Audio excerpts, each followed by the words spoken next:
తిరిగి VCN news కి స్వాగతం.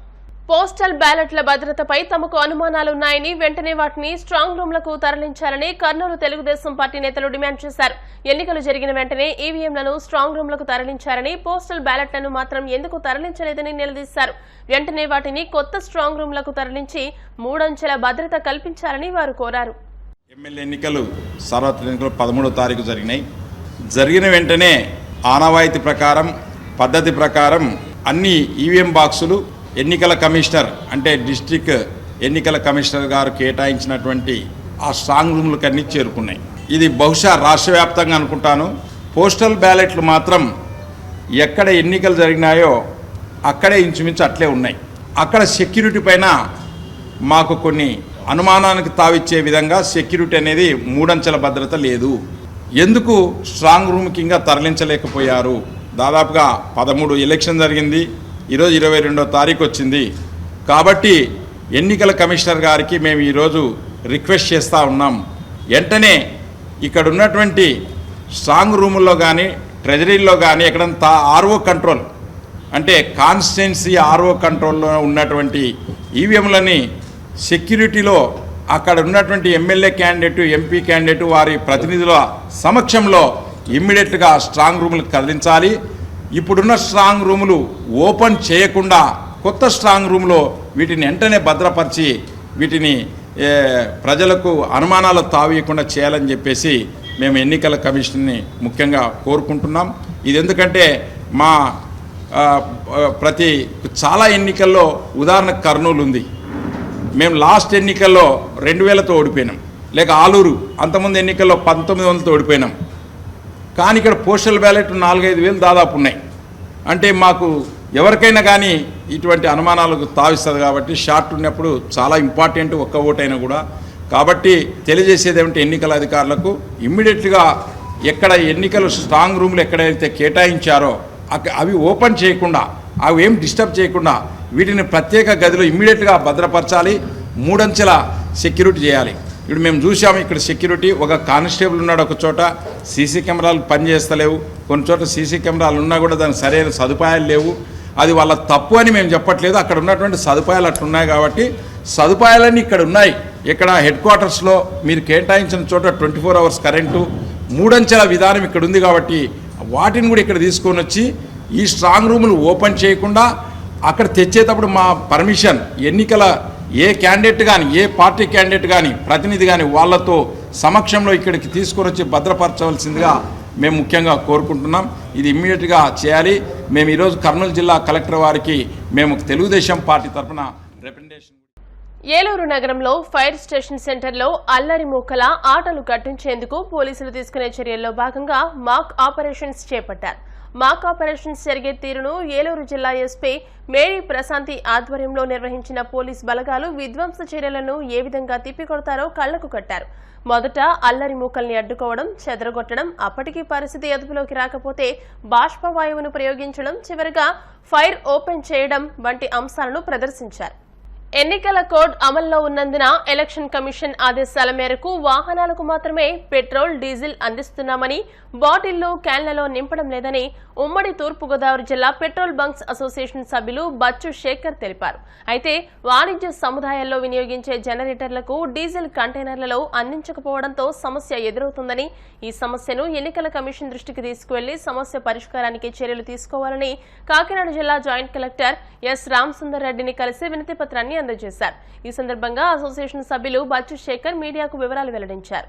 ఎలక్షన్ కమిషన్ ఆఫ్ ఇండియా వారి ఇన్స్ట్రక్షన్స్ ప్రకారం మనము ఈ పెట్రోల్ బంకుల్లో అన్నిట్లో కూడా ఏది కూడా లూజ్గా అమ్మొద్దని చెప్పి ఇన్స్ట్రక్షన్స్ ఇచ్చారు. సేమ్ ఇన్స్ట్రక్షన్స్ మనము అన్ని పెట్రోల్ బంక్స్ కూడా కమ్యూనికేట్ చేయడం జరిగింది. సో అల్లర్లు జరుగుతాయనే ఉద్దేశంతో ఎక్కడ కూడా లూజ్గా ఇవ్వద్దని చెప్పడం జరిగింది. సో అవే ఇన్స్ట్రక్షన్స్ వీళ్ళకి ఇచ్చాము. సో ఏ వైలేషన్స్ కూడా ఉండకూడదని చెప్పాము. అలాగే ఎంసీసీ టీమ్స్ కూడా ఇటువంటి ఏమైనా వైలేషన్స్ ఉన్నాయనేది కూడా ఇన్స్పెక్షన్స్ చేసి మాకు రిపోర్ట్స్ ఇవ్వచ్చు. ఎలక్షన్ కమిషన్ ఆదేశాల మేరకు మేము పెట్రోల్ బంక్ ఓనర్స్ ఎవరైతే ఉన్నారో వాళ్ళందరూ కూడా పెట్రోల్ని, డీజిల్ని ట్యాంకుల్లోనూ ఒక బాటిల్స్లో కొట్టద్దని చెప్పేసి మా ఇన్స్ట్రక్షన్స్ ఇచ్చున్నారు. దాని మింజువలే మేము కలెక్టర్ గారిని, జాయింట్ కలెక్టర్ గారిని కలవడానికి వచ్చాము.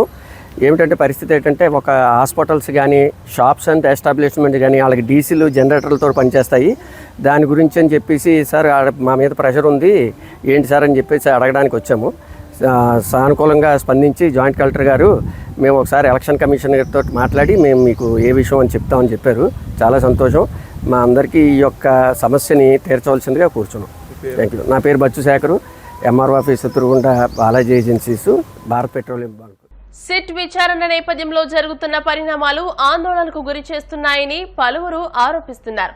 ఎన్నికల నేపథ్యంలో ప్రత్యేక దర్యాప్తు బృందాలు రాష్ట్ర వ్యాప్తంగా తనిఖీలు చేపట్టాయి. ఈ క్రమంలో తిరుపతిలో భాస్కర్ అనే యువకుడిని సిట్ బృందం సభ్యులు తీసుకెళ్లారు. అయితే ఇప్పటి వరకు ఆ యువకుడి ఆచూకీ లేకపోవడంతో ఆందోళన చెందుతున్న కుటుంబ సభ్యులు తిరుపతి ఎస్పీని కలిసి వినతి పత్రం అందించారు.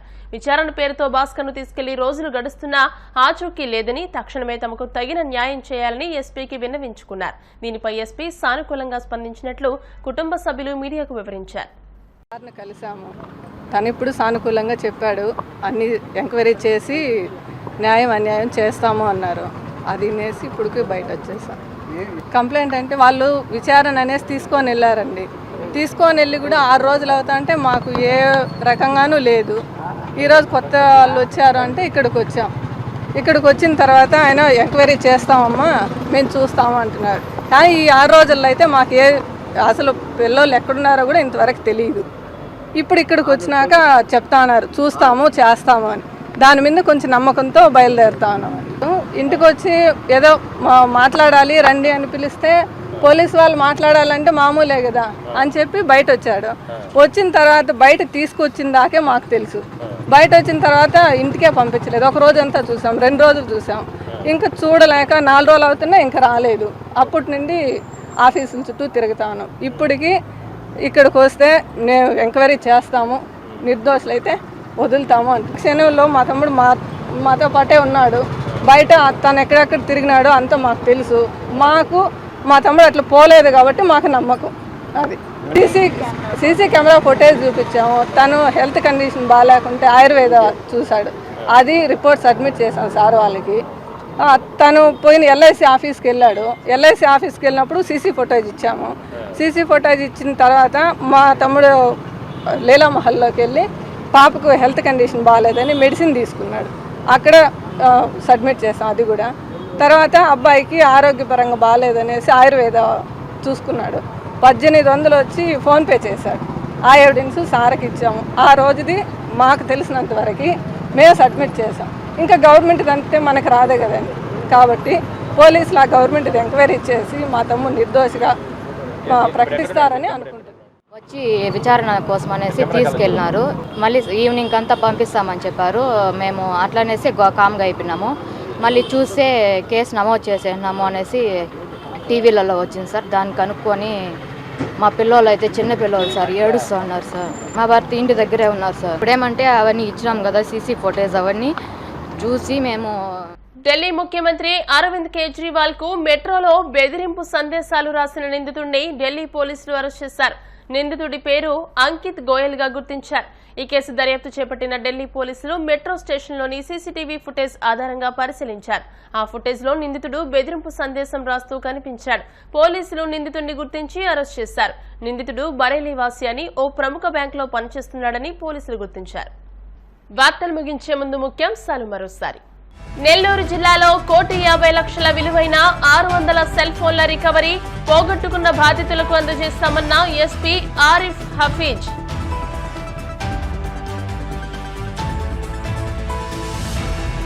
పిన్నెల్లి రామకృష్ణారెడ్డిపై ఆరోపణలు ఖండించిన మంత్రి అంబటి రాంబాబు, లోకేష్ విడుదల చేసిన వీడియో ఫేక్ అంటూ స్పష్టం.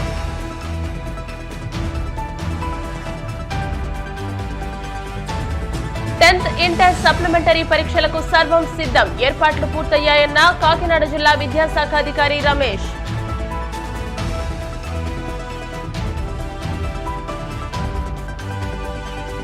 ఏలూరు ఫైర్ స్టేషన్ సెంటర్లో పోలీసుల మాక్ ఆపరేషన్, కౌంటింగ్ రోజున అల్లర్లను కట్టడి చేయడంపై పోలీసులకు అవగాహన. ఈ వార్తలు ఇంతటితో సమాప్తం. మరిన్ని వార్తా విశేషాలతో నెక్స్ట్ బులెటిన్లో మళ్ళీ కలుసుకుందాం. అంతవరకు సెలవు, నమస్కారం. చూస్తూనే ఉండండి BCN న్యూస్.